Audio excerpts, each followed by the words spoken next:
Take her away with her cursed bloodline and the bastard she's carrying in that belly. She's not useful here. At least she can be of use to you. She can join you to beg for alms. She's as useless as her late mother. Like her late mother, she's a wayward child. At just 13, this girl got pregnant and couldn't identify who's responsible for her pregnancy. She wants to disgrace this family because she's an orphan, but that would never happen. Take her away. She doesn't belong here anymore. And thank God your father is not around to shield you this time. That was the voice of her stepmother, Amara. She threw her few belongings to her and asked her to leave with the homeless man. Amaka never thought this day would come. She never thought she would be thrown out of her father's house like a piece of trash and married to a homeless man in the most unceremonious manner. But despite her crying and begging, no one to protect her, no one to say this is wrong, and the neighbors, they only stood in front of their houses. The few ones that came around only laughed and mocked her. She'd married off to a strange man 8 months pregnant, the pregnancy having brought shame and humiliation to her. At 13, she saw her life slipping away from her, and at that moment every hope, every dream she ever had ended. Or so she thought. 8 months earlier, it was 10:00 p.m. in the evening. Amaka was already fast asleep, and the community had worn its darkest color of the day. Her stepmother, Amara, suddenly jerked her up and gave her money to buy matches to be used the following day. Despite her protest that it was too late, Amara gave her a hot slap and chased her to the danger and went for the errands. As she walked a few minutes from her house, she suddenly felt a hand grab her, cover her mouth, and drag her away. What happened after that, she doesn't know. She only woke up to see herself inside the bush the following morning. Her clothes were torn, and she was seriously in pain. She could barely remember what transpired. All she remembered was that a hand grabbed her on her way last night, but when she carefully checked herself, she discovered she had been abused. She cried home, but immediately her stepmother saw her. She gave her a hot slap that made her collapse to the ground. "You useless child, I sent you on an errand and you have the guts to run away with a man, coming back this morning with fake tears and torn clothes." She beats her more, not allowing her to express herself. Her father, Mr. Andrew, was working on a construction site far up north, and he wouldn't be back for months. He had no idea what was happening. Amaka knew there was no help coming from anywhere and had to endure the pain till her body collapsed. But a few months later, the unthinkable happened. Amaka started having nausea and sleeping too easily, and when her stepmother noticed, she dragged her to the hospital and was told the girl was pregnant. It was beaten from the hospital till they reached the house, and she quickly gathered the neighbors to tell them, "Look at this little brat, just like her late mother. She's pregnant, and she doesn't even know who's responsible. But she wouldn't disgrace this family any further. I will definitely give her out in marriage. I will find one of these homeless people and give her to him. At least she could be useful to such a man. They can be going around begging for alms." Amaka knew that day that her childhood had ended, and every hope left for her had been shattered. Every night she secretly prayed for her father to return back, at least to save her, but he never did. He's in the faraway up north for a construction project, and because she didn't have a mobile phone, she couldn't speak with him. But Amaka still remembered how her mother died. Her later mother, Adana, is the second wife of Mr. Andrew. Amaka was barely 10 when she dreamt that her stepmother poisoned her mother's food, and her mother died from the food poisoning. That morning, she woke up crying, begging her mother not to eat Amara's food anymore. But her mother, an easygoing woman, believed Amaka was just being a child, and that morning, after eating the food given to her by Amara, Amaka returned to see her mother rolling on the floor with a white, forming substance, and pointed at the food, shouting, "Amara gave me the food! You warned me, you warned me!" and died instantly. That was the beginning of her woes. Amara knows she knew she was the one that killed her mother, and she has been trying to also get rid of her and this pregnancy. It's an opportunity to send her away. Now, Amara was heavily pregnant, with 8 months gone. One early morning, Amaka was lying curled up on the cold concrete floor of the living room, a thin mat barely separating her from the chill of the ground. Her body felt heavy from exhaustion, both physically and emotionally. She heard a knock on the door. She could feel her heart pounding in her chest, the uncertainty of her future looming over her like a dark cloud.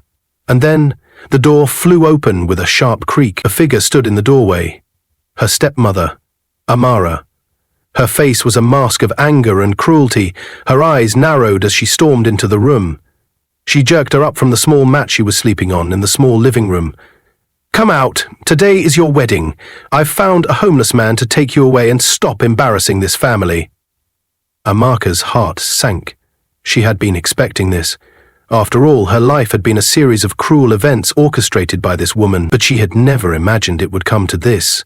Her own stepmother, the one who was supposed to care for her, was about to send her away, to throw her out like a piece of trash. She quickly gathered a few neighbors like her, and despite her crying and protest, she gave her out to the stranger, a man she never knew and doesn't know where he lives, and told him to take her away and never return. Her stepmother was holding a small bundle of her belongings, carelessly tossed into a ragged old bag. Amaka shoved it into Amaka's hands, with a force that made her stumble backward. "Take your cursed bloodline and the bastard you're carrying in that belly and get out!" Amaka spat, her voice cutting through the air like a knife. "You're no longer welcome here. Go and find somewhere else to rot, like your late mother did. Useless, just like her." Amaka's vision blurred with tears. She had never felt so alone, so abandoned. Amaka couldn't bring herself to speak. Her throat was tight with the weight of the words she couldn't say, the pleadings that fell on deaf ears. She had always been the one to bear the pain in silence.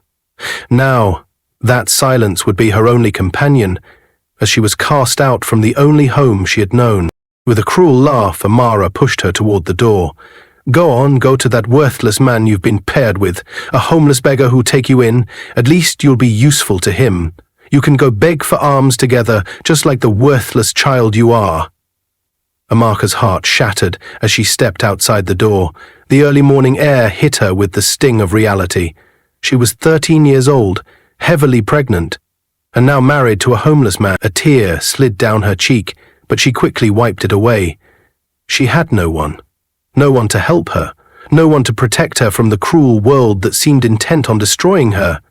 "Here," Amaka said, pushing her toward him, "your new husband." The word felt foreign to Amaka's ears. Husband? She was just a child. She had barely begun to understand life, let alone marriage. But it was clear now, her stepmother had made a decision for her, and there was no turning back. The homeless man, who introduced himself as David, didn't speak for a moment. He simply nodded, his expression unreadable. Amaka felt a wave of fear wash over her. Who was he? What would happen to her now? He was a stranger to her. She had never seen him before in her life. His clothes were ragged, his hair unkempt, and his face was worn from the hardships of life. But his eyes, though tired, held a spark of something. Amaka couldn't tell if it was kindness or pity, but she couldn't afford to care. But Amaka wasn't just any orphan. She had her memories, her strength, and the hope that someday someone would see the truth, someone would know the suffering she had endured. David motioned for her to follow him, and though she was terrified, she had no choice but to obey. She glanced back at the village, her home, that she would never see again, and whispered a silent prayer. As she trudged away with her new husband, her feet dragging on the dusty road, she could hear the muffled laughter of the neighbors who had gathered outside their homes. Some pointed at her, mocking her. Others just watched in silence, unwilling to lift a finger to help. "God, don't let this be the end of my story," she muttered under her breath. "Change this for good. Let Amaka kneel before me someday." She had always known the world was cruel, but now it felt like it had completely turned its back on her. They walked for what felt like hours, her stomach heavy with the child inside her, her body aching from the exhaustion of the day. Eventually they reached the outskirts of the village. With that, Amaka walked away from the life she had known, unsure of where she was going or what her future held. But what Amaka didn't know was that her story was far from over. Amaka couldn't help but wonder where David was taking her. The uncertainty hit at her, but she couldn't ask him. What could she say? Where are you taking me? It seemed like a question she had no right to ask. But then, just when she thought she might collapse from exhaustion, David stopped. "Come on," he said softly, his voice barely audible over the rustling of the trees. "We're almost there." Amaka didn't ask any more questions. She didn't have the energy to care. Whatever awaited her at the end of this journey, she would face it. She had no choice. Finally, they arrived at a small clearing, and Amaka gasped when she saw what lay before her. A sleek, black SUV. The convoy was parked in the middle of the clearing. Several men in black suits stood beside the vehicles. Their postures were firm and professional. They moved quickly, surrounding David with an almost military precision. Amaka stood frozen, confused and frightened. David turned to her, his face softening for the first time since they had left the village. "Don't worry, you're safe now," he said. Safe? How could she be safe? She was standing in the middle of nowhere, surrounded by strangers who were acting like they knew exactly what was happening. Amaka's mind raced with possibilities, none of them good. One of the men in the black suits approached David, nodding respectfully. "Everything is ready, sir." David nodded in return and turned back to Amaka. "Come on, we need to get in the car." Amaka hesitated, fear twisting in her chest. "What's happening? Where are you taking me?" David looked at her, his expression calm. "Just trust me. I'm here to help you. Please, come with me." Amaka's mind was a whirlwind of confusion, but for some reason she felt that she had no choice but to follow him. What else could she do? She had been abandoned by her stepmother, forced into a marriage with a man she didn't know, and now she was standing in the middle of a forest, unsure of what would happen next. Reluctantly, she followed David to the SUV. The door opened, and one of the men inside gestured for her to get in. Amaka climbed into the back seat, her heart pounding in her chest. David slid in beside her, and the car began to move. As they drove, Amaka couldn't help but glance at David. He seemed so calm, so composed, while she was falling apart inside. How could he be so sure of everything? Why did he seem to know what was happening? Who was he, really? "David," she said, her voice trembling. "Who are you?" David turned to her, his eyes dark but not unkind. "I told you, I'm here to help you. I'm David Jonathan, CEO of David's Automobile Company." Amaka blinked. CEO? A CEO of a company? She had never imagined that the homeless man who had been sent to marry her could be anyone important, but now, hearing the truth from his lips, it only made her more confused.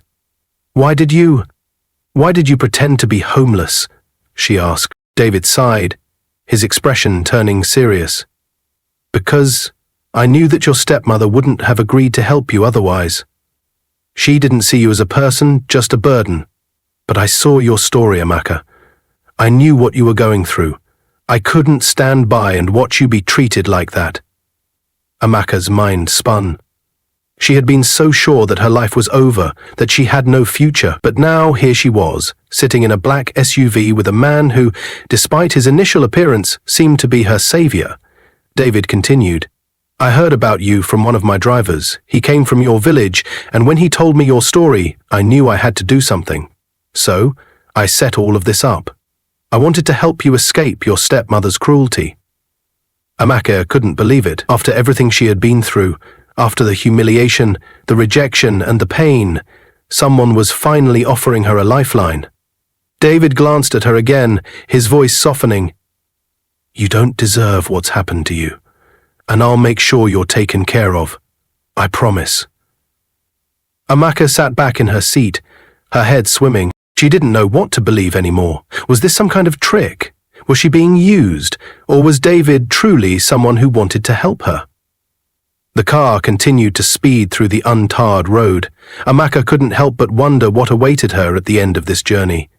Would this man really be the one to change her life? Or would he simply be another chapter in her already tragic story? The car turned onto a winding road, and as they drove deeper, Amaka's thoughts were interrupted by a sudden realization. She didn't know what was coming next, but one thing was certain: her life had just taken an unexpected turn. The car drove on through the day, and with each passing mile, Amaka's uncertainty grew. She kept glancing at David, sitting beside her, but she still couldn't fully comprehend who he was or what he really wanted from her. He was kind, sure, but she had learned the hard way not to trust kindness. She had trusted her stepmother's false promises once before, and that had led her to this nightmare. What if David was just another person playing some cruel game? "Where are we going?" Amaka's voice trembled, breaking the silence in the car. David turned to her, his gaze steady and calm. "We're going to a place where you'll be safe, Amaka. You've been through enough, and I won't let anything bad happen to you. I just need you to trust me." "Trust you?" Amaka whispered, a bitter laugh escaping her lips. "How can I trust anyone anymore? Everyone who's supposed to care for me has abandoned me. My stepmother, my father, even my own mother died and left only me to suffer. No one has ever cared. Why should I believe you?" David's expression softened, and for the first time, Amaka noticed the weariness in his eyes. "Because I'm not like them, Amaka. I don't want anything from you. I just want to help you." Could it be true? Could someone really want to help her without expecting anything in return? Or was it just another trap? The car made a sharp turn, and Amaka was jolted out of her thoughts. They arrived at a large gated property in Lekki, Lagos, surrounded by tall trees and high walls. It looked like something out of a dream. Far too grand for someone like her, someone who had grown up in a small village, a life of humble means. "Where are we?" Amaka asked, her voice barely above a whisper. David didn't answer immediately. Instead, he slowed the car down as they approached the entrance. The gates opened automatically, revealing a beautifully landscaped yard, with fountains and sculptures dotting the lush grounds. The house itself was enormous, with large glass windows that sparkled under the moonlight, reflecting the grandeur of a mansion. It looked like something out of a fairy tale, something she could never have imagined in her wildest dreams. The car stopped in front of the mansion, and David turned to her. "Welcome to my home." Amaka could only stare in shock, her mouth dry. "This is your home?" she asked, the words tumbling out of her mouth before she could stop them. "But how? You said you were homeless." David smiled faintly. "I wasn't lying, but I needed to gain your trust.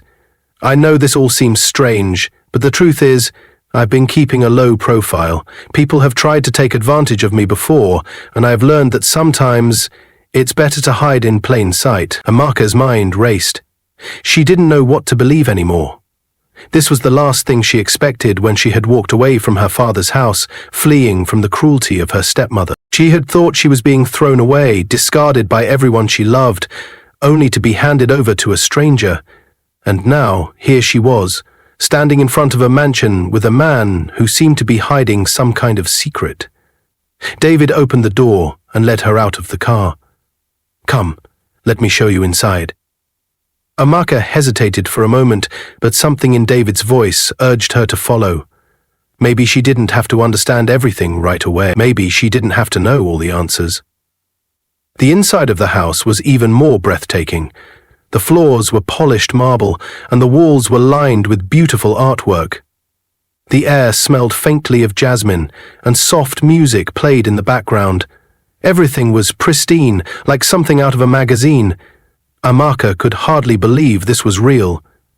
She felt out of place, as though she didn't belong in such a luxurious place. She'd never seen anything like this in her life.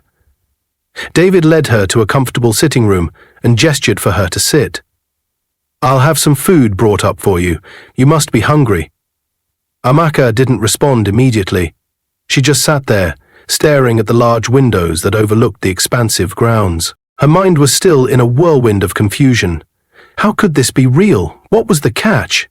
As she sat in silence, David moved to a nearby desk, where he picked up his phone and began typing something. He paused for a moment, then turned back to her. "I've arranged for a doctor to see you tomorrow," he said. "You need proper care, especially with your pregnancy. I don't want you to worry about anything. You're safe here, Amaka, and I'll make sure nothing bad happens to you again." Amaka nodded quietly, trying to process everything. She wanted to believe him, She really did. But after everything she had been through, it was hard to imagine that things could actually get better. As she sat there, staring at the vast room around her, she thought about her father. He had been gone for so long, and she couldn't help but wonder if he would ever return. She thought about her mother, too, the mother who had been poisoned by her stepmother, the woman who had caused her so much pain. As she sat there, her mind went back to how her pain started, and now he's inside a mansion where she doesn't even know. Her thoughts were interrupted when a man entered the room, carrying a tray of food. He placed it in front of her, and Amaka's stomach growled in response. She hadn't eaten in hours, maybe longer. She didn't feel hungry, but she knew she needed to eat. David stood in the doorway, watching her. "Go ahead, eat. You need to take care of yourself." Amaka glanced at the food, but her mind was still elsewhere. She knew she had to eat, but her thoughts kept drifting back to the past. The past she couldn't escape. The past that haunted her. David saw the uncertainty in her eyes and walked over, sitting down across from her. "I know it's hard, Amaka, but I want you to understand something. I'm not here to hurt you. Everything that's happened to you, I want to make it right." Amaka looked at him, her eyes filled with confusion. "But why? Why me?" David paused, his eyes serious. "Because I see the strength in you, Amaka. You've been through so much, and you're still standing. That's not something I see every day. You deserve better than what you've been given, and I'm going to make sure you get it." For the first time in a long while, Amaka felt a spark of hope. It was a fragile hope, one that she could hardly believe in, but it was there. Maybe, just maybe, things could be different. Maybe she could find a way out of this dark, endless tunnel. But as she reached for the food on the tray, she couldn't shake the feeling that her past was never truly behind her. It was lurking, waiting, and no matter how far she ran, it might just catch up with her.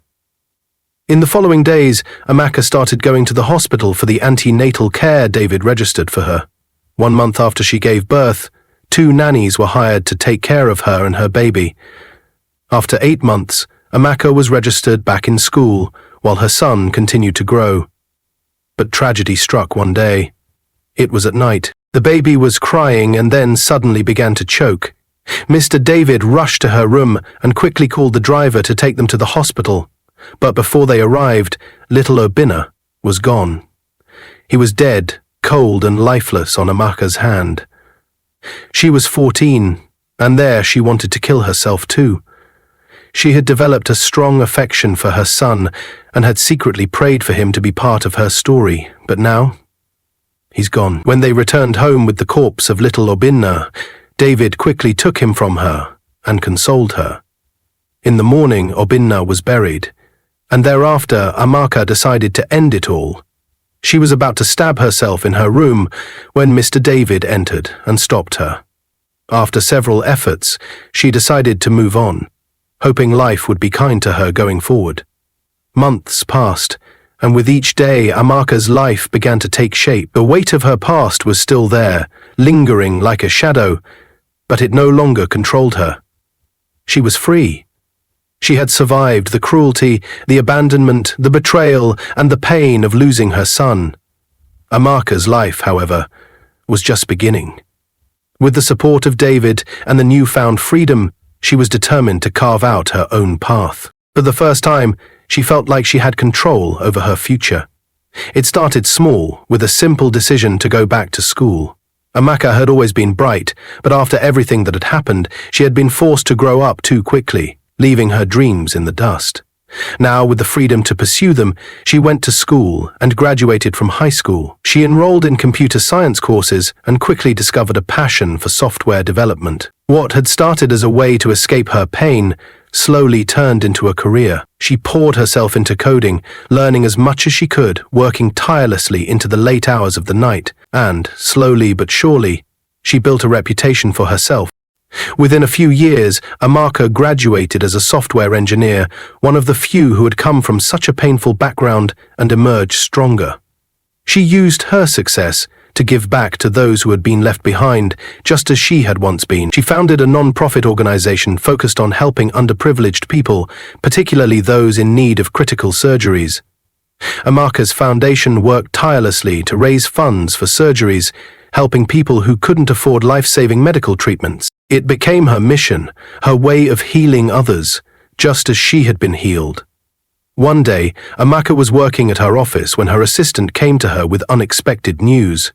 "Amaka," she said, hesitating slightly, "there's someone here to see you. It's your father." Amaka's heart skipped a beat. She hadn't seen her father in years. When her mother died, he had been away working, and after that, she'd been left in the hands of Amara. She had no idea where he had been all this time. The thought of him filled her with so many emotions: anger, betrayal, but also a lingering sense of hope.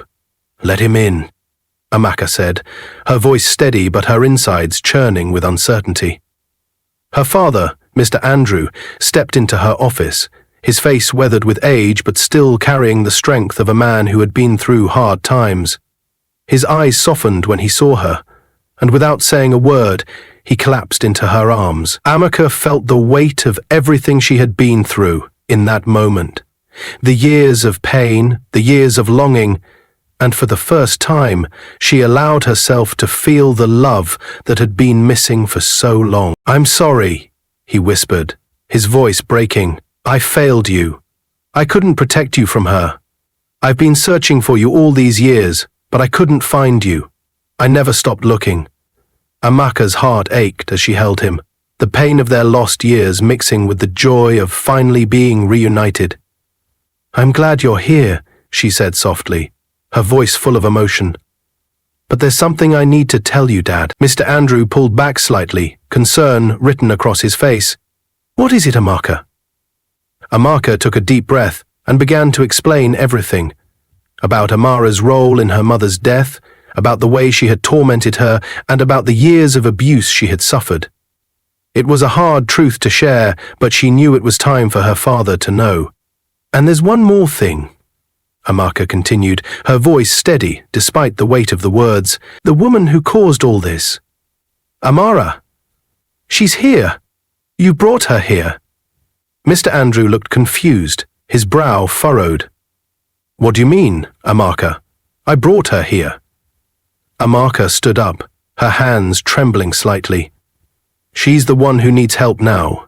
Your wife, my stepmother, has been diagnosed with an eye tumor. She can't afford the surgery, and the doctors said it's critical. I am the one who can save her."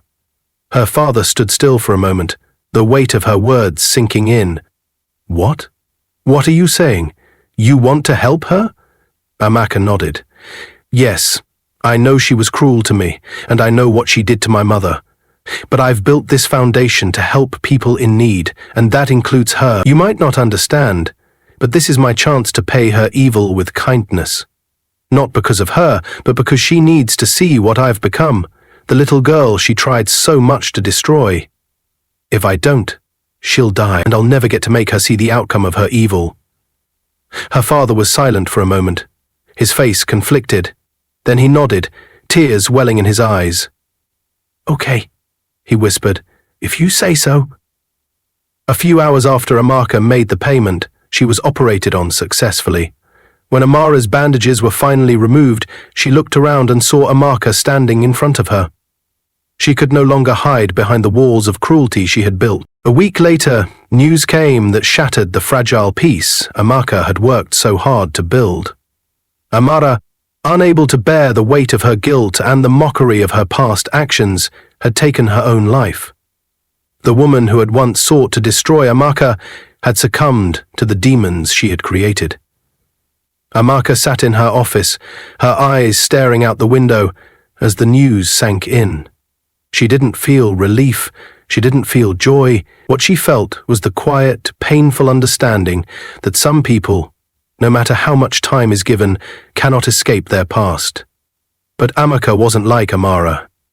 She had faced her past, confronted her pain, and had found a way to rise above it. She had built a life for herself, a life that was full of hope, not bitterness. And that, in the end, was her victory. Amaka's foundation grew over the years, helping countless people receive critical surgeries and live healthier lives. Her work as a software engineer flourished, and she became a beacon of hope for others.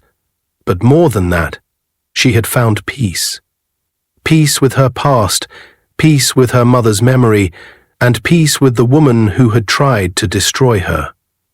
And as she stood on the stage at a fundraiser, speaking to a crowd of people who had been impacted by her work, Amaka's foundation grew over the years, helping countless people receive critical surgeries and live healthier lives. Her work as a software engineer flourished, and she became a beacon of hope for others. But more than that, she had found peace. Peace with her past, peace with her mother's memory, and peace with the woman who had tried to destroy her. For the first time in almost 2 decades, she visited her mother's grave. "Rest in peace, Mama. I've become everything you wanted me to be." She couldn't destroy. She couldn't erase your memories and footprints. And as she stood on the stage at her fundraiser, speaking to a crowd of people who had been impacted by her work, Amaka smiled. She had found her purpose. And in the process, she had turned her pain into something beautiful. Her father, by her side, beamed with pride. For the first time, Amaka felt like she was truly home. David, who has been a single father after the death of his wife, decided to officially marry Amaka, and their wedding was the talk of media stations, and they went on to raise beautiful children together. If you were in Amaka's shoe, would you have paid for Amara's surgery? What do you think about this story? I would like to read your view. Where are you watching from? Subscribe to our channel for more interesting stories.